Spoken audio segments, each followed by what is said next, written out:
Once upon a time in Lagos, there lived a young wealthy man named Toby. He was barely in his early 30s, but fortune had smiled on him. He owned a mansion in Lekki with marble floors, chandeliers hanging from the ceilings, and a fleet of expensive cars parked neatly in his compound, Range Rovers, G-Wagons, and even a Ferrari that drew the attention of his neighbors whenever he drove out. Toby had everything the world called success. His business thrived, his name appeared in magazines, and he never missed an opportunity to showcase his wealth on social media.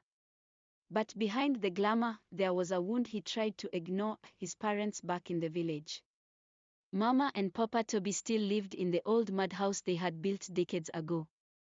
Their roof leaked whenever rain poured, and they survived on farming and the help of kind neighbors. They had struggled to send Toby to school, selling their farmland and even borrowing money just to make sure he had the life they couldn't give themselves. But once Toby made it, he cut ties with them, ashamed of their poor background. Each time his parents called, he ignored their ringing phones. When his mother begged him to help repair their roof, he sent excuses. "Mama, things are tight," he would say, even though he had just bought another luxury car. His wife, Ada, noticed his coldness. One evening, as they sat in their lavish living room, she asked, "Toby, when last did you visit your parents?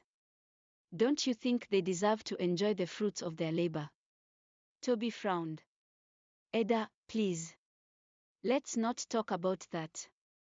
They'll be fine. Besides, I don't want to go back to that village. It reminds me of struggle. But fate has its way of humbling the proud." Months later, Toby received news that his father had fallen seriously ill. Neighbors had to rush Papa Toby to a small clinic because there was no money for a better hospital. By the time Toby finally decided to travel down, it was too late. His father had passed away. At the funeral, Toby saw the frail figure of his mother weeping under the same leaking roof. The villagers whispered, pointing at him, "This is the son they suffered for. He left them to suffer while he lived in luxury." For the first time, guilt hit him harder than any loss he had ever felt. His father was gone, and no wealth could buy him back.